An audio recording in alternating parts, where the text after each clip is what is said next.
je ne saurais terminer sans penser à Khouroum Khar, convoqué et déféré aujourd'hui. La bataille doit s'intensifier. Nous devons les libérer tous. Merci beaucoup. Merci beaucoup, Monsieur le ministre Omar Sarr. Merci à Monsieur le ministre El Hadj Momar Samb, leader du RTAS, membre éminent du Front pour la défense de la République et de la démocratie et de la République. Merci au ministre Modou Diagne Fada, leader du LDR Yessal. Merci à l'honorable député Omar Sarr, parti Parel. Merci au FDR. Nous sommes très touchés par votre présence et surtout votre engagement dans ce combat commun. L'Alliance pour la République est fière de vous avoir comme allié. Babacar, oui. Ah, grand Babacar.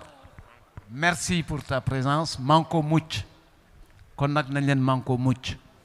C'est ça le mot d'ordre. Maintenant, je vais peut-être laisser la parole à notre camarade, le professeur Sokomo, pour juste une petite synthèse en Wolof. On me signale la présence de Abdounger en Pulaar. Sokomo en Pulaar. Abdounger, merci pour ta présence. Et merci pour le combat que tu mènes pour éclairer l'opinion. Jërëjëf ci liggéey bi ngay def di yaatal xel yi di dimbali sénégalais yi jërë ngeen jëf.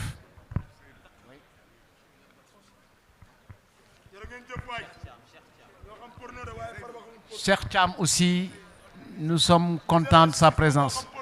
Kon nag, s'il vous plaît, on est dans une conférence de presse, pas dans une manifestation politique. Donc, c'est une séance de travail entre des journalistes et nous. Nous leur donnons nos points de vue. Donc, les points de vue qui engagent sont les points de vue de l'Alliance pour la République. Merci. Sokomo, une synthèse en Wolof, s'il te plaît. Merci. En Pulaar. Non, Pulaar.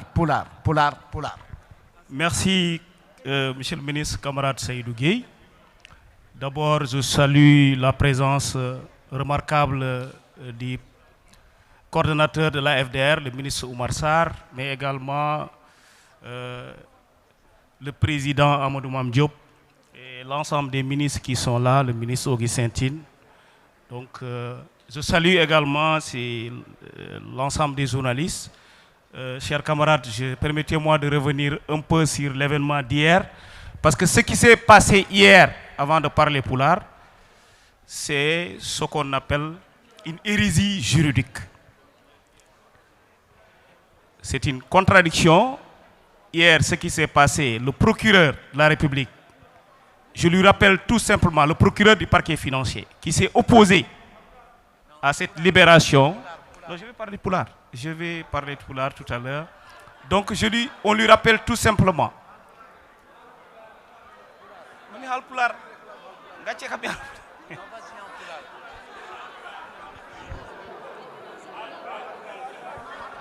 Mboɗo Pulaar de bandiraɓe fulɓe e fulɓe wiime e wimaɓe mi salmini on e inde Alliance pour la République. Mi salmini les imminentes personnalités jooɗiɓe ɗo. D'abord, je commencerai par le coordonnateur Oumar Sarr, le ministre Oumar Sarr de la FDR. Mi salmini la présence du président Amadou Mame Diop et de l'ensemble des ministres qui sont là, le ministre Augustin Tine, le ministre d'État.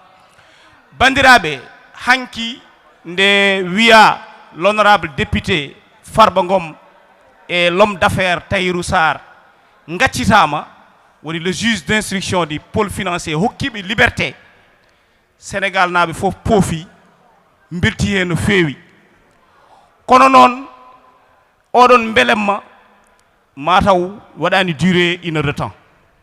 Caggal mum procureur mo parquet financier, procureur mo gouvernement, procureur mo Ousmane Sonko, kañum hanki wi waɗi appel oɗon ɗum ɗo minen noon woni hen ko haawi min e droit holno mbawɗa yimɓe ɗiɗo oya mbiya ko kañum adi takkede ko kañum woni saldudu ko kañum woni ɓernde nde gacca ɗum hoota emin belti noon eko Tahirou Sarr acca hooti ko koye men e jeeya ko fuutanki ko bandiraɗo kono noon minen haawi min ko caggal mum wiya procureur kañum waɗi opposé e libération de l'honorable député Farba Ngom ɗum ɗo noon minen hande ɗum hokki min goonga min ɓooyi jooɗaade ɗo min mbiyon oɗo dossier wona dossier juridique c'est un dossier politique hanki noon ɗum holliri ɗum wona hankadi wona onon Sénégal naaɓe onon wiiɓe e wimami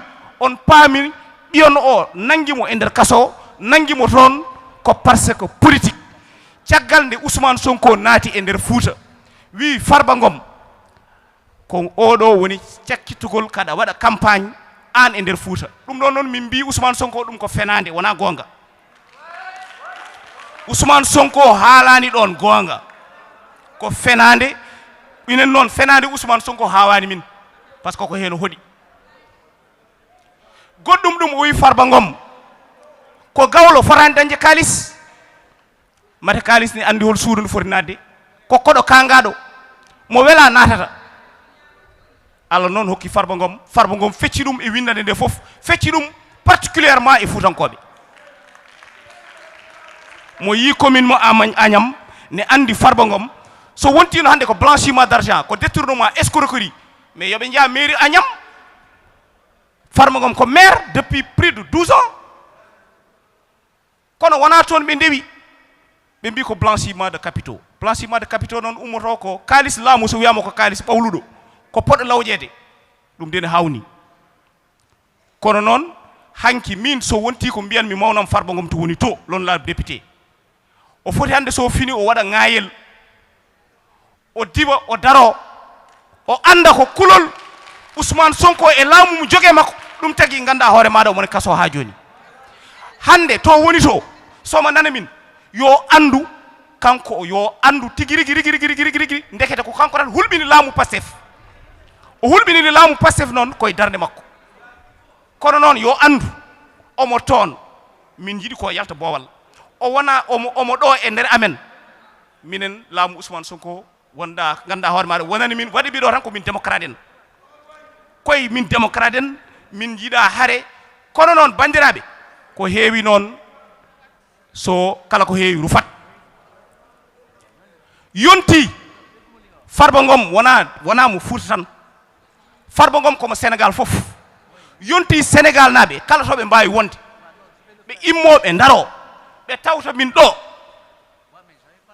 minen min gona heeloɓe min gona bonnoɓe kono noon ɓerɗe amen muusi te kala ko ɓurti noon wooda no safrira bandiraɓe ɓurti ko ɓurti fof wooda no safrira yonti daroɗen gandinen ɓeeɗo leydi ndi ko enen ndendi ɗum enen ndendi Sénégal nde pewneten Sénégal nde kamɓe ɓe bonna Sénégal nde pewreten Sénégal nde koɓe mbiɗo hande ɓe takki kanko ministre de la justice ko wiɗo hande Farba Ngom ne yeeɓa ko ɗum koye mabɓe anda Farba Ngom so yeeɓi ɗum so wonti kay o yeeɓi ɗum koye mabɓe ɗum anda kamɓe ɓe tawa koɓe mbaɗa ɗum mawɗo mabɓe Ousmane Sonko tawa kene waɗa ɗum o nawa laamu kanko e suka debbo o wiya ko ɗum ɗo no waɗata on so wi hande tawe téléphone ɓe mbi Farba Ngom ne haala 200 heures somi fecci 200 heures et 11 mois oɗon gandi foti wonata par lewru 18 heures somi fecci 18 heures e nde 30 jours wona ko 36 minutes kala détenu ne jogui 1 heure de temps hay soko ñalamo ene foti haaldude Farba Ngom so haali 36 minutes c'est très normal omo heddana 24 minutes à compléter donc ɗum ɗon ko toñangue minen min panno hande ministre de la justice ko jooɗade ɓe mbino soɓe ngari ɗo loi d'amnistie kanko premier ministre o wino ɓeɓe anino loi d'amnistie kamɓe fof ɓe notoyo on loi d'amnistie holto woni furas ɓe mbino ganda hoore maɗa kamɓe soɓe ngare laamu kala ko woni joom inde ɗiɗi en gorjiguen maɓe mbaɗ ɗum criminalisé holto woni kono hande de ɓe ngari ɓe liɓi ko économie sénégal ngalu sénégal ɓe liɓi ɓe liɓi ganduɗa hoore ɓe ɓe coki kala wonnoɓe ɗo henne ene darno sénégal naɓe hanki ɓe cakkiti hen ko nangude yelotonoɓe joguiɓe puus en ene jaaha ɓe mbawa yaade eɓe mbaɗ ɗumen ramas d'ailleurs parti alliance pour la république ene waɗa apporté soutien mum karim hurum haq abdou karim gueyi ko nangaɗo e ndeɗon fenade bandiraɓe hunde natti wonde farbogom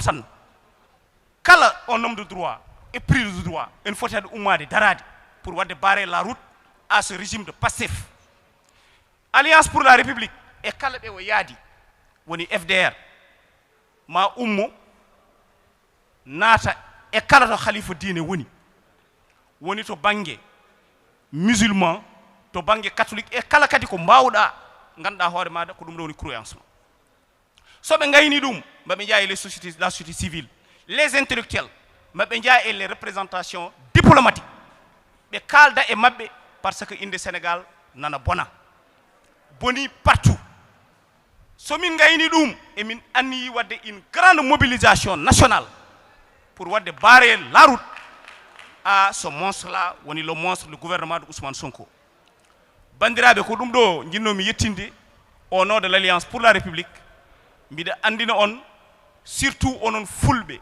onon rendande fulɓe gummoɗe daroɗen enen fof kaɓɓoɗen janten e sénégal naɓe fof par ce que Farba Ngom komo sénégal Farba Ngom kono windere kono noon goto fof ne jogui ɓiyumde Farba ko ɓiyen kaɓɓen daroɗen Farba ko ɓiyen gartoɗen hen heddiɓe ɓe gara tawta en pour sauver la démocratie du Sénégal. Voilà les mots que je voulais débuter, monsieur le ministre. Merci beaucoup. Merci. Avant de terminer, s'il vous plaît, je vous demande juste 1 ou 2 minutes. Voilà.